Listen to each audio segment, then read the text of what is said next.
Hello प्यारे बच्चों। तो कैसे हैं आप सब। फिर से आपका स्वागत है हमारे यूट्यूब चैनल न्यूटन फिजिक्स पर।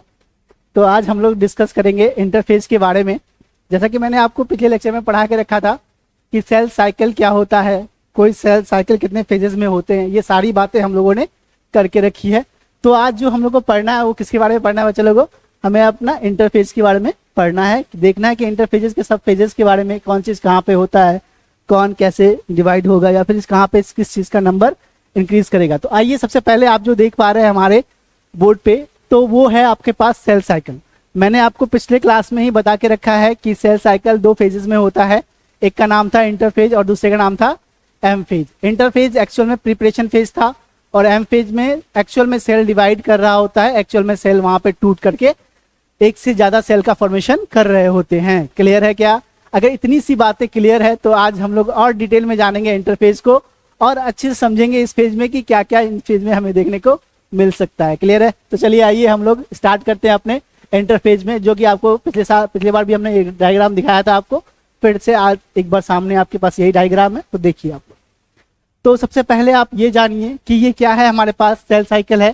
सेल साइकिल में यहाँ से लेकर के, कहाँ से लेकर के बच्चे लोगों, आपका यहाँ से लेकर के आपके पास यहाँ तक जो है ये आपका इंटरफेज कहलाता है। क्या कहलाएगा बच्चे लोगों? ये इंटरफेज। और इंटरफेज में क्या क्या होगा आपके पास? G1 और S और G2 फेज। ठीक है, क्लियर है? चलिए, अगर क्लियर है तो मैं एक बार फिर से यहाँ दिखा दूं कि ये जो हमारा इंटरफेज है, क्या है बच्चे लोग अपने पास? इंटरफेज। इंटरफेज हमारे पास तीन सब फेजेस में और देखने को मिलता है। एक का नाम है G1, दूसरे का नाम है S और तीसरे का नाम क्या है बच्चे लोगों? G2। ठीक है, ये फेजेस है। ठीक है, आइए हम समझते हैं अब क्या क्या होना है G1, G2, S2 जो भी है, इसमें क्या क्या हमें देखने को मिलेगा। सबसे पहले हम बात करेंगे G1 फेज के बारे में। किसके बारे में बच्चे लोगों? G1 फेज के बारे में। इंटरफेज का जो पहला सब फेज है जिसका नाम है G1 फेज, और ये G1 फेज सबसे ज्यादा टाइम लेने वाला फेज भी है और मोस्ट एक्टिव फेज भी है। यहाँ पे आपके पास ये जो भी यहाँ पे जो आपका G1 फेज है, यहाँ पे सारे सेल ऑर्गेनल क्या हो जाएंगे? यहाँ पे जो सेल ऑर्गेनल्स होते हैं ना, वो होंगे डबल। क्या होंगे बच्चे लोगों? यहाँ पे सेल ऑर्गेनल क्या हो जाएगा? डबल। जैसे आपके पास Golgi body, endoplasmic reticulum, ribosome, cytosome जो भी है, सबके सब कहाँ पे डबल होंगे? सबके सब डबल होंगे आपके पास G1 फेज में। उसके बाद क्या होगा बच्चे लोगों? उसके बाद यहाँ पे सेल का साइज बढ़ेगा, सेल ग्रो करेगा और इसका साइज भी क्या हो जाएगा बच्चे लोगों? इंक्रीज हो जाएगा। सेल का साइज भी इंक्रीज होना स्टार्ट हो जाएगा। ठीक है, ये सारी बातें। और यहाँ पे आरएनए और प्रोटीन का भी सिंथेसिस हमें देखने को मिल जाएगा। कहाँ पे? आरएनए एंड प्रोटीन कहाँ बन जाएगा बच्चे लोगों? अपने पास ये सब बन जाएगा हमारे G1 फेज में। जब सेल को डिवाइड करना होगा तो G1 फेज में क्या क्या होगा मैंने बताया। सारे सेल ऑर्गेनल्स क्या हो जाएंगे? यहाँ पे डबल हो जाएंगे, सिवाय माइटोकॉन्ड्रिया और क्लोरोप्लास्ट को छोड़कर। उसके बाद कहा मैंने कि यहाँ सेल साइज में ग्रो करेगा और यहाँ पे आरएनए और प्रोटीन का भी फॉर्मेशन हमें देखने को मिल जाएगा। सेल ग्रोथ सबसे ज्यादा जो ग्रो करता है वो कौन से फेज में करता है? हमारे G1 फेज में करता है। उसके बाद जो अपने पास आता है नेक्स्ट फेज, सब फेज, जिसका नाम है S फेज। एस फेज एक बहुत इंपॉर्टेंट फेज बन जाता है हमारे लिए, क्योंकि यहाँ से हर साल आपके एग्जाम में सवाल पूछे जाते हैं और सवाल इतने आसान होते हैं कि मैं बता भी नहीं सकता आपको। अभी मैं बताऊंगा, वही सवाल रिपीट होता है। एक ही सवाल है कि डीएनए का रेप्लिकेशन कहाँ पे होता है। ठीक है, तो डीएनए का रेप्लिकेशन जो होता है ना, वो एस फेज में होता है। एक बात तो ये ध्यान रखेंगे आपका कि डीएनए का रेप्लिकेशन एस फेज में और डीएनए का रेप्लिकेशन एस फेज में, लेकिन क्रोमोसोम का डुप्लीकेशन भी कहाँ पे होता है आपके पास? एस फेज में ही देखने को मिल जाएगा। ठीक है, आसान है, बहुत आसान है। तो एक बात हमें क्या याद रखना है कि एस फेज में कुछ याद नहीं रखना हमें एस फेज के बारे में, कि एस फेज में डीएनए का रेप्लिकेशन होगा, यहाँ सेंट्रियोल डबल होगा, यहाँ डुप्लीकेशन ऑफ क्रोमोसोम होगा। ये तीन बातें अगर आपको याद है तो मोर देन इनफ है। और एक बात और याद रख लेंगे हम लोग कि जो हिस्टोन प्रोटीन होता है जो डीएनए से बनता है, वो जो हिस्टोन प्रोटीन का फॉर्मेशन होता है वो हमें कहाँ देखने को मिल जाएगा? वो हमारे एस फेज में देखने को मिल जाएगा। क्लियर? चलिए, उसके बाद जो अपने पास आता है मैं एक बार लिख दूं यहाँ पे, क्या होगा बच्चे लोगों? यहाँ पे डीएनए का रेप्लिकेशन होगा। क्या होगा बच्चे लोगों? यहाँ पे डीएनए का रेप्लिकेशन। इसका क्या मतलब होता है? इसका मतलब होता है डीएनए अपना नंबर बढ़ा लेगा, डीएनए 1 से कितना हो जाएगा, 2 हो जाएगा। उसके बाद हम यहाँ क्या देखेंगे, यहाँ पे बनता है हमारे पास हिस्टोन प्रोटीन। हिस्टोन प्रोटीन का फॉर्मेशन हमें एस फेज में ही देखने को मिलेगा। उसके बाद हमारे पास आता है क्रोमोसोम डुप्लीकेशन। ये क्या होता है अभी हम लोग बात कर लेंगे डुप्लीकेशन के बारे में। उसके बाद यहाँ पे अपने पास सेंट्रियोल भी डबल हो जाएगा। ये सारी बातें जो बोर्ड पे लिखी है यही आपका एग्जाम का क्वेश्चंस होता है। इन्हीं को बस अपने लैंग्वेज बदल बदल के हर साल पूछे जाते हैं। अगर आपके कॉन्सेप्ट क्लियर होंगे तो ये सवाल आपको देख के हंसी आ जाएगी, कितने आसान सवाल पूछे कैसे जा सकते हैं। आ जाइए। फिर उसके बाद हम लोग बात करेंगे G2 फेज के बारे में। देखिए G2 एक्चुअल ना माइटोसिस होने से पहले का फेज है और इंटरफेज का ये लास्ट फेज होता है। और यहाँ पे हमें क्या देखने को मिलेगा, ये जो अपने पास क्लोरोप्लास्ट है और माइटोकॉन्ड्रिया है, कौन है बच्चे लोगों, क्लोरोप्लास्ट माइटोकॉन्ड्रिया, ये डबल होगा कहाँ आकर के, हमारे पास G2 फेज में ये डबल हो जाएगा। अब ये डबल क्यों हो रहा है, ये तो मैं बताया ना कि कोई चीज भी डिवाइड करने से पहले उसको क्या करना पड़ता है, डबल होना पड़ता है। उसके बाद मैं बात करूं तो देखिए, उसके बाद मैं बात करूं तो यहाँ पे आपको ना एक स्पेशल प्रोटीन है जिसका नाम है ट्यूबुलिन प्रोटीन। ट्यूबुलिन प्रोटीन, और ये ट्यूबुलिन प्रोटीन का क्या पे होगा, फॉर्मेशन होगा। चलिए, आपके एग्जाम में जितने सारे सवाल पूछे जाते हैं ना वो इस पाई चार्ट में ही मैंने लिख दिया है, फिर भी मैं इसको डिटेल में पढ़ाऊंगा आपको। सुन लीजिए, मैंने क्या बताया आपको कि ये सेल साइकिल है। सेल साइकिल में 2 फेजेस, एक का नाम इंटरफेज और दूसरे का नाम एम फेज। क्लियर। तो इंटरफेज ज्यादा टाइम तक के लिए चलेगा और ये प्रिपरेशन फेज है। तो सबसे पहले ना हम ये समझते हैं कि कोई भी अगर मतलब डिवाइड करेगा या कोई भी चीज डिवाइड करता है, जैसे सपोज दैट मान लेते हैं ना, एक बार हम लोग समझते हैं, प्लेस सपोज दैट मान लेते हैं कि ये मान लेते हैं ये किसी का घर है। सपोज दैट एक ये घर है, इस घर में हमारे पास मान लेते हैं 2 कमरे हैं। 2 कमरे हैं, एक इधर किचन हो गया और इधर एक जो भी है एक रूम नंबर 1, रूम 1 और ये रूम 2। इसमें हमारे पास मान लो कि पेरेंट्स रहते हो, मम्मी पापा रहते हो, ठीक है। इधर उसके ना बच्चे हैं, इसके बच्चे, तो इधर आप मान लेते हैं कि इसके बच्चे रहते हैं, सन्स रहते हैं। 2 कमरे थे, एक में पेरेंट्स रहते हैं, दूसरे में सन्स रहते हैं। और बेटे कितने हैं इसके पास, मान लेते हैं 2 है, ठीक है। तो 2 है, अभी 2 ही मानते हैं, ठीक, 2 बेटे हैं। तो अब होगा क्या कि ये घर है, इस घर में सब कुछ ठीक ठीक चल रहा है। कुछ टाइम के बाद क्या होगा कि इनके जो लड़के हैं, ये जो इनके बच्चे हैं, ये बच्चे क्या करेंगे, शादी करेंगे। जैसे ही शादी करेंगे तो क्या होगा कि घर में मेंबर्स बढ़ जाएंगे। जैसे ही पहले ये 2 था, अब एक नया मेंबर आ जाएगा, 2 पहले से था, और फिर मेंबर बढ़ जाएगा, एक नया मेंबर आएगा जिससे शादी होगी, वो 3। अब क्या होगा कि अब यहाँ पे क्या होगा कि अब यहाँ देखिए मेंबर कितने हो गए, 3 हो गए, कमरे कितने हो जाएंगे, अब सिर्फ बचा 1। तो एक कमरे में तो एडजस्ट हो नहीं पाएगा।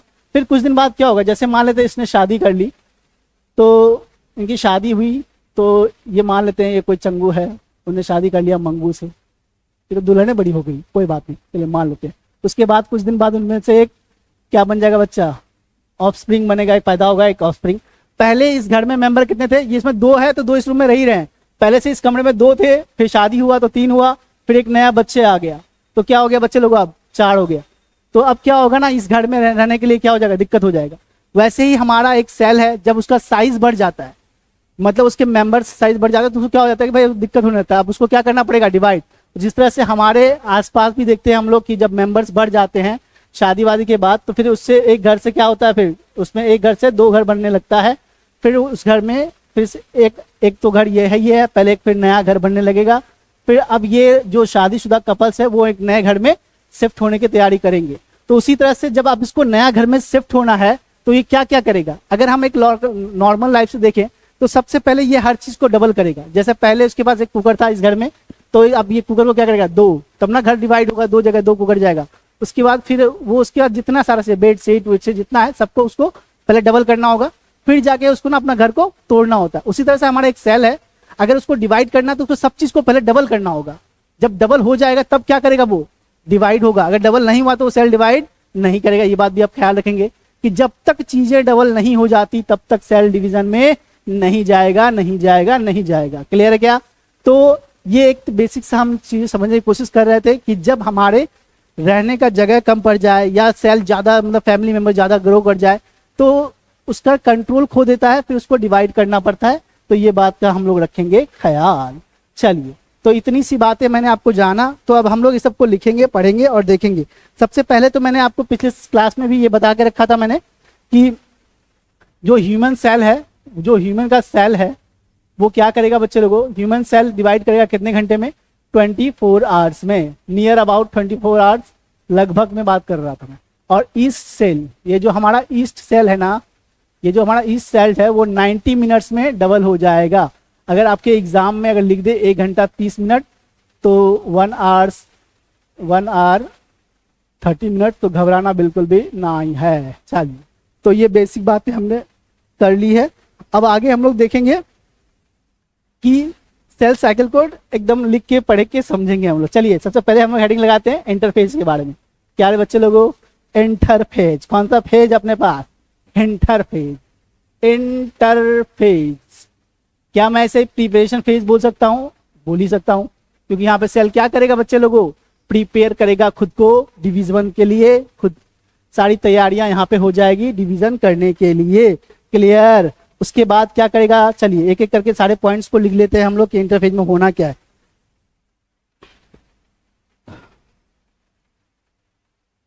चलिए, सबसे ज्यादा पहला पॉइंट हम अगर देखें कि इंटरफेज में जो पहला पॉइंट हम लोग बात करेंगे कि most active phase of cell cycle है। ये जो इंटरफेज है ये क्या है बच्चे लोगों, हमारा most active phase of cell cycle. सबसे पहला लाइन तो हम ये लिखेंगे, most active phase of cell cycle, active phase of cell cycle.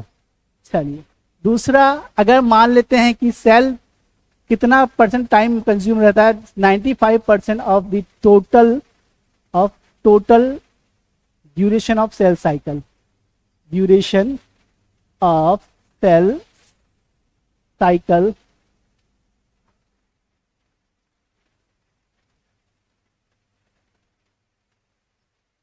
Consume, मतलब मान लेते हैं कि एक साइकिल का जितना भी टाइम होगा उसका 90% टाइम कौन कंज्यूम करेगा, हमारा ये हमारे जो इंटरफेज है वो कंज्यूम कर लेगा।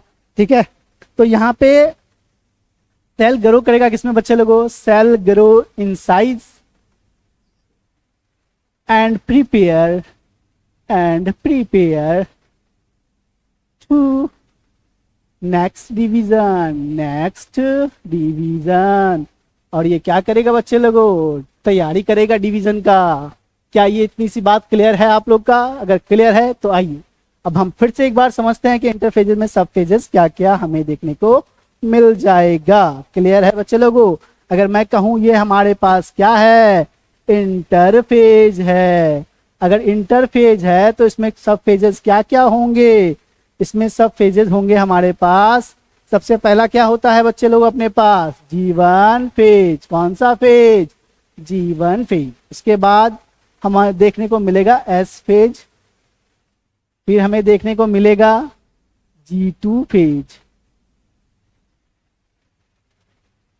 मतलब क्या हुआ, इंटरफेज के 3 सब फेजेस हैं, एक का नाम है G1, दूसरे का नाम है S फेज और तीसरे का नाम क्या है बच्चे लोगों, G2 फेज।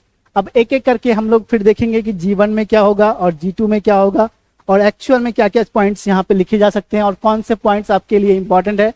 मैं स्टार लगाऊंगा, जब भी आप नोट्स पढ़ें तो उन स्टार लगे हुए पॉइंट्स पे ज़्यादा ध्यान दें, उनको ज़्यादा समझने और याद रखने की कोशिश करें उनको। वहाँ से डायरेक्ट सवाल पूछे जाते हैं आपके किसी भी हायर कंपटीशन में, आपके बोर्ड पे कहीं पे भी ये सवाल पूछे जाते हैं। ये सवाल फ्रीक्वेंटली होते हैं, कोई पर्टिकुलर नीट या फिर बोर्ड्स के लिए अलग से नहीं होते, ये हर जगह मिलेंगे आपको। और आपकी जो भी बुक्स प्रैक्टिस करते होंगे, आप क्वेश्चन प्रैक्टिस करते होंगे, वहां पे भी आपको ये सब सवाल देखने को मिल जाएगा। क्लियर है? चलिए आगे स्टार्ट करते हैं हम लोग इंटरफेस का पहला फेज जिसका नाम है G1 फेज। लगाते हैं हम लोग हेडिंग G1 फेज के बारे में। आइए बच्चे लोगों स्टार्ट करते हैं हम लोग G1 फेज से। देखिए सबसे पहले तो G1 फेज, कौन सा फेज, G1। अब इसका मतलब क्या हुआ भाई, G1 क्यों, और ये कहा गया क्यों, चला G1 फेज, इसको ना हम लोग बोलते हैं फर्स्ट गैप फेज। क्या बोलेंगे बच्चे लोगों इसको हम लोग, फर्स्ट गैप फेज। किसके किसके बीच में गैप है अभी मैं बता दूं आपको कि मैंने कहा डीएनए का रेप्लिकेशन कहाँ पे होता है, एस फेज में, और मैंने कहा डिवीजन कहाँ होता है, एम फेज में। तो ये गैप है एम फेज और एस फेज के बीच में, ठीक है। और इसका नाम है प्री डीएनए सिंथेसिस फेज। क्या दूसरा नाम है बच्चे लोगों इसका? Pre DNA synthesis phase, synthesis phase, pre DNA synthesis phase. अब ये प्री डीएनए सिंथेसिस फेज क्यों कहलाया?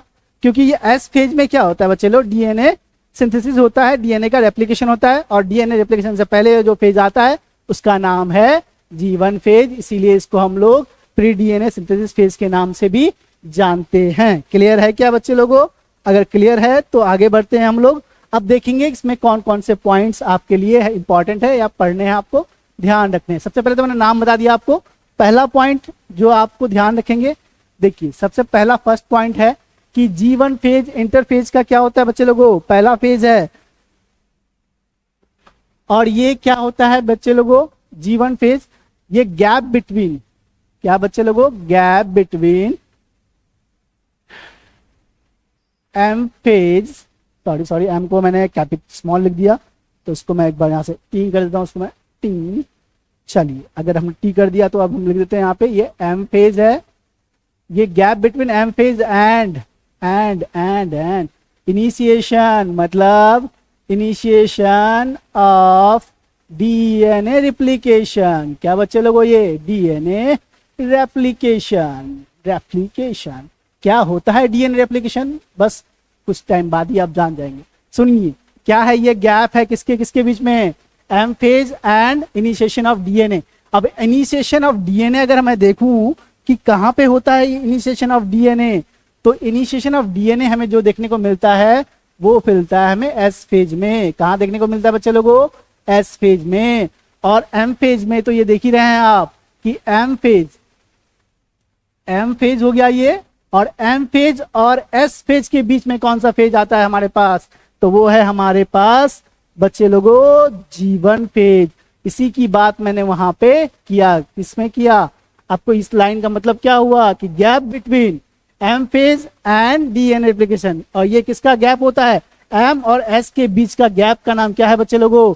G1 फेज है। क्लियर है? इतनी सी बात अगर क्लियर है तो आगे हम लोग नेक्स्ट पॉइंट पे देखेंगे कि नेक्स्ट पॉइंट कहना क्या चलता है। और ये जो नेक्स्ट पॉइंट है वो है हमारे पास क्या है? हमारे पास है कि सेल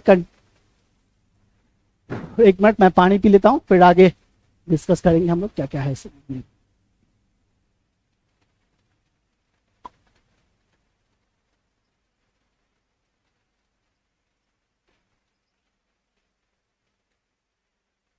चलिए नेक्स्ट पॉइंट है अपना कि सेल मेटाबॉलिकली एक्टिव रहेगा। क्या रहेगा बच्चे लोगों? मेटाबॉलिकली एक्टिव रहेगा।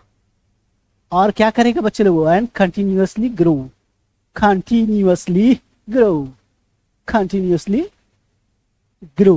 मतलब सेल मेटाबॉलिकली एक्टिव करने का मतलब क्या? सेल के सारे केमिकल रिएक्शंस होंगे, और सेल हमेशा कैसा होगा? इस फेज में सेल ग्रो करता चला जाएगा। ठीक है? यहाँ पे most of the cell organelle are double. यहाँ पे क्या होगा बच्चे लोगों? Most of the cell organelles are double. कौन सा बल? डबल। मतलब कहने का क्या है कि गोल्जी बॉडी अगर एक है था तो अब क्या हो जाएगा? 2 हो जाएगा। गोल्जी बॉडी आपके पास अगर मतलब एंडोप्लाज्मिक रेटिकुलम पहले कम था तो अब डबल हो जाएगा। राइबोसोम सब कुछ क्या हो जाएगा बच्चे लोगों? डबल हो जाएगा। ठीक है? अब हम नेक्स्ट पॉइंट देखें तो यहाँ पे हमारे पास आरएनए एंड प्रोटीन का भी सिंथेसिस हो जाएगा।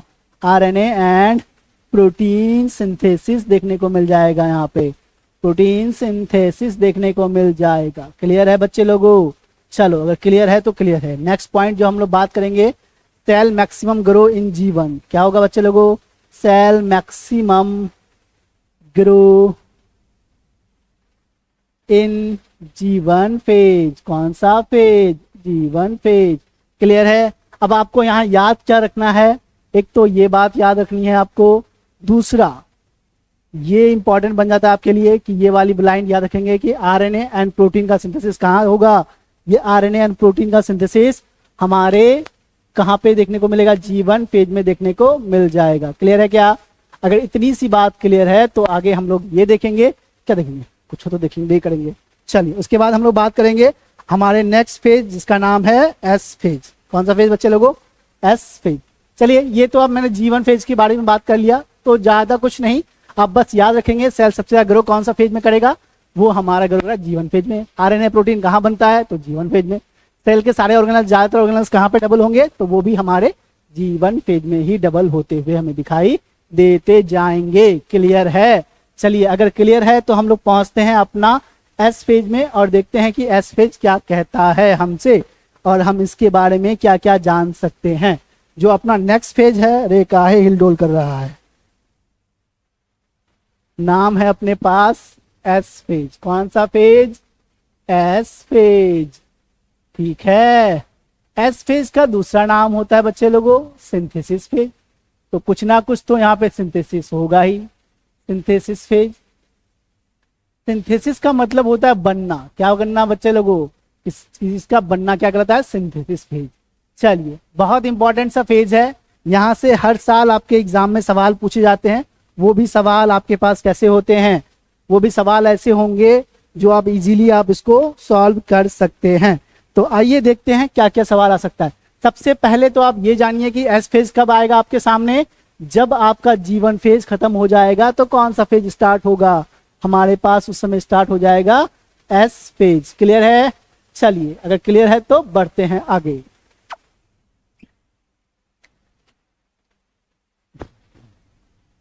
सबसे इंपॉर्टेंट और सबसे पहला लाइन, इन एस फेज डीएनए रेप्लिकेशन अकर। सबसे इंपॉर्टेंट लाइन तो यही है कि जो न्यूक्लियर डीएनए है वो डीएनए डबल कहां पे होता है बच्चे लोगों? हमारे एस फेज में डबल हो जाएगा। तो कहने का क्या मतलब है? कहने का बड़ा सिंपल सा मतलब है कि एस फेज में जो न्यूक्लियर डीएनए है वो क्या हो जाएगा? डीएनए का हो जाएगा यहाँ पे रेप्लिकेशन। DNA replication. अब डीएनए रेप्लिकेशन का मतलब क्या होता है वो उसकी भी बात कर लेता हूं मैं। डीएनए रेप्लिकेशन का मतलब होता है number of DNA increase, double, number of DNA double. कौन सा बल? डबल। क्लियर है बच्चे लोगों कि डीएनए रेप्लिकेशन कहाँ पे होता है? इसको आप लोग 7 स्टार लगा सकते हैं। बहुत इंपॉर्टेंट लाइन और बहुत बार आपके एग्जाम में डायरेक्ट सवाल पूछे जाते हैं, तो मैं इसको देता हूँ 7 स्टार आपके इस पॉइंट ऑफ व्यू से। कि मतलब कि डीएनए का रेप्लिकेशन कहाँ पे होगा? तो हमारे एस फेज में डीएनए का रेप्लिकेशन हो जाएगा। और डीएनए का रेप्लिकेशन का मतलब क्या है कि यहाँ पे डीएनए का नंबर क्या हो जाएगा बच्चे लोगों? डबल हो जाएगा। अगर मान लेते हैं डीएनए पहले यहाँ पे 2 था तो एस फेज में जाने के बाद वो कितना हो जाएगा? 4 हो जाएगा। क्लियर है? चलो आगे हम देखते हैं और नेक्स्ट पॉइंट कि नेक्स्ट पॉइंट्स में भी इंपॉर्टेंट ही है ये भी पॉइंट, तो इसकी भी बात कर लेता हूं मैं। थोड़ा सा रेड कलर में दिख नहीं रहा है क्या? नहीं दिख रहा है, चलो हरा कलर।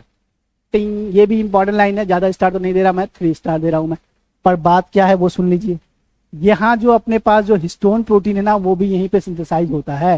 हिस्टोन प्रोटीन क्या हो जाएगा बच्चे लोगों? सिंथेसाइज्ड।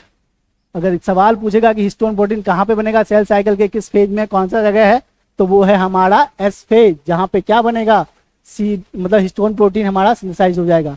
नेक्स्ट बात करूं मैं तो आगे की बात करूं अगर तो मैंने आपको बताया डीएनए अमाउंट डबल हो जाएगा। ठीक है, और नेक्स्ट की बात करूं तो ये जो हमारा सेंट्रियोल है, कौन सा योल है बच्चे लोगों? सेंट्रियोल, जो कि एनिमल सेल में देखने को मिलता है।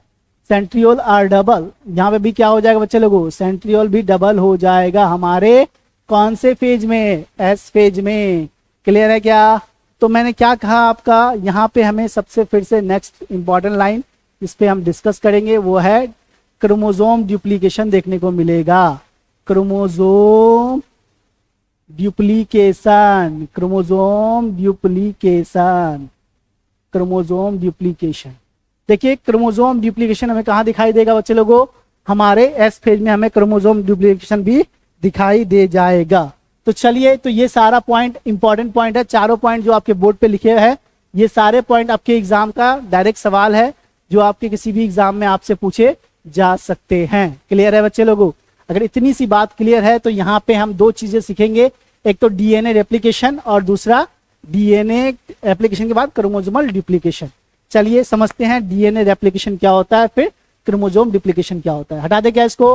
बोलो यस सर। तो मैं हटा देता हूँ इसको 1 मिनट में। अच्छा, अभी सबसे पहले तो हम ये समझेंगे कि डीएनए रेप्लिकेशन क्या होता है। डीएनए रेप्लिकेशन क्या मतलब होता है इसका, 1 मिनट में हम लोग बात कर लेंगे इसके बारे में। क्या हो रहा है बच्चे, काहे बोर्ड पे टच पर हमारा। चलिए, अगर ये है हमारे पास डीएनए रेप्लिकेशन, क्या मतलब होता है डीएनए रेप्लिकेशन का। डीएनए रेप्लिकेशन का मतलब सिंपल सा है कि जब सेल में डीएनए का नंबर क्या हो जाए, डबल हो जाए, तो उसको क्या बोलेंगे हम लोग, डीएनए रेप्लिकेशन। कैसे होता है आइए सुनिए। जैसे मान लेते हैं ना, ये हमारे पास कोई क्रोमोसोम है। क्या है बच्चे लोगों, ये अपने पास क्रोमोसोम है। तो क्रोमोसोम के अंदर हमारे पास होता है इस तरह का स्ट्रक्चर जिसको हम लोग बोलते हैं डीएनए। क्या बोलेंगे हम उसको, डीएनए। अगर मान लेते हैं कि अभी यहाँ पे एक डीएनए है, अगर उसके आगे चलकर तो उसने अगर बना लेता है 2 डीएनए। कितना डीएनए बच्चे लोगों, पहले एक डीएनए था और एक नया डीएनए बन गया।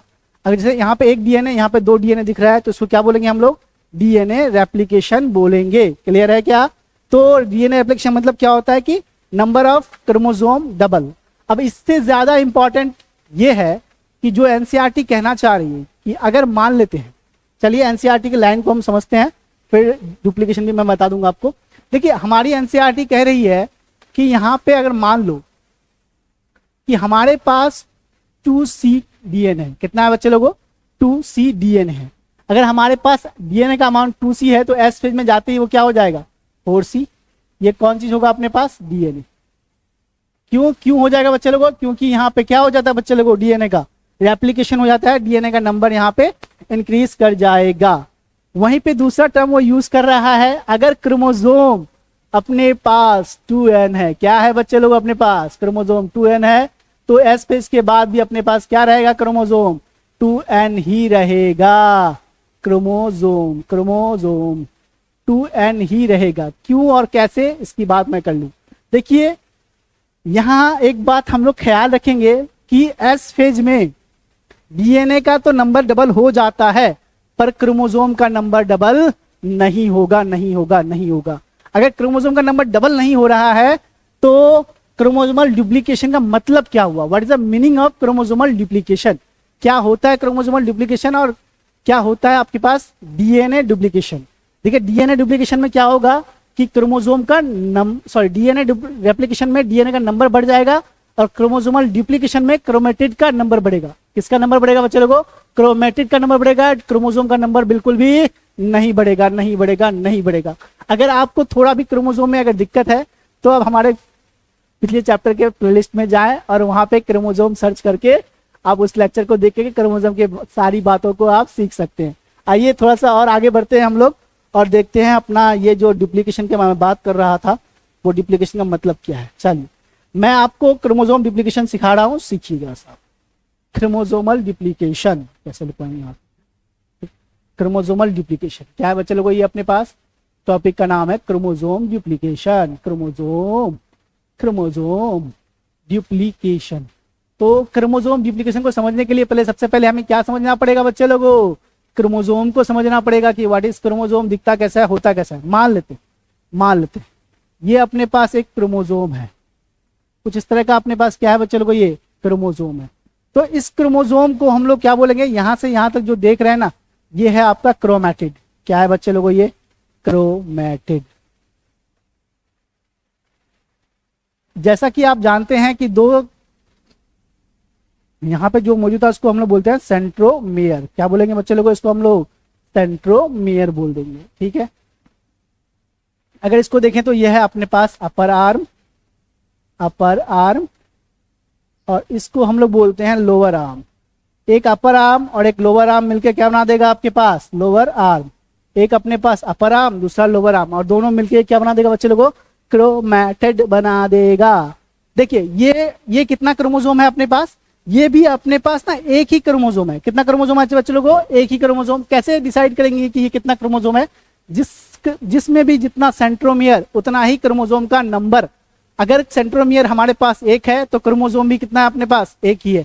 अगर हमारे पास सेंट्रोमियर 2 तो क्रोमोसोम भी 2। Clear. Number of chromosome decide will be the number of centromere. अगर सेंट्रोमियर का नंबर जितना उतना ही क्रोमोसोम का नंबर।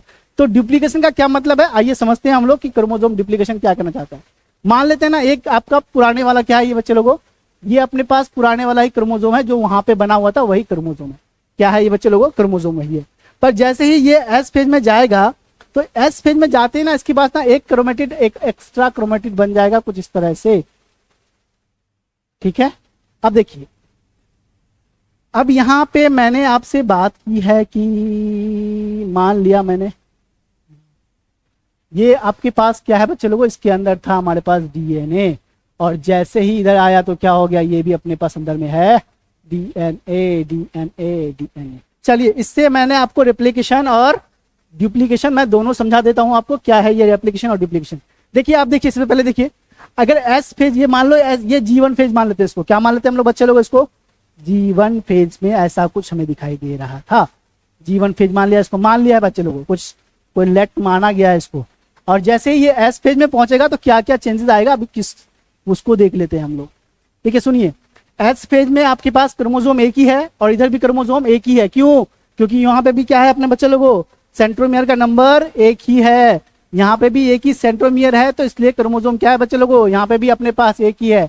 इसको कोई दो क्रोमोसोम नहीं बोलेगा, नहीं बोलेगा। क्यों?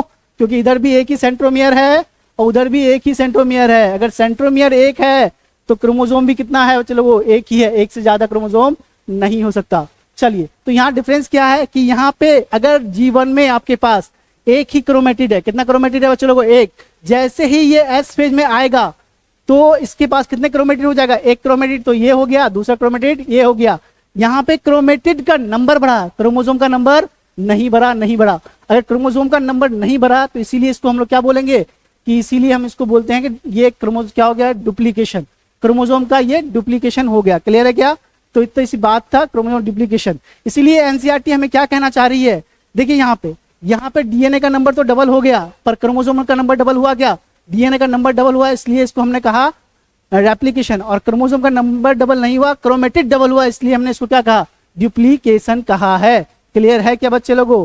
अगर इतनी सी बात क्लियर है तो आगे बढ़ते हैं और देखते हैं हम लोग कि ये फिर अब हम लोग पहुंचेंगे अपने G2 फेज में। कौन सा फेज में बच्चे लोगों, G2 फेज में पहुंचेंगे। अब ये G2 फेज में पहुंच गए हम लोग। क्लियर?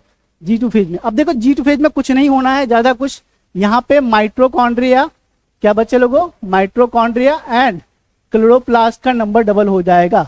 क्लोरोप्लास्ट नंबर क्या होगा बच्चे लोगों, डबल हो जाएगा। मतलब मान लो 4 था तो अब कितना हो जाएगा, 8 हो जाएगा।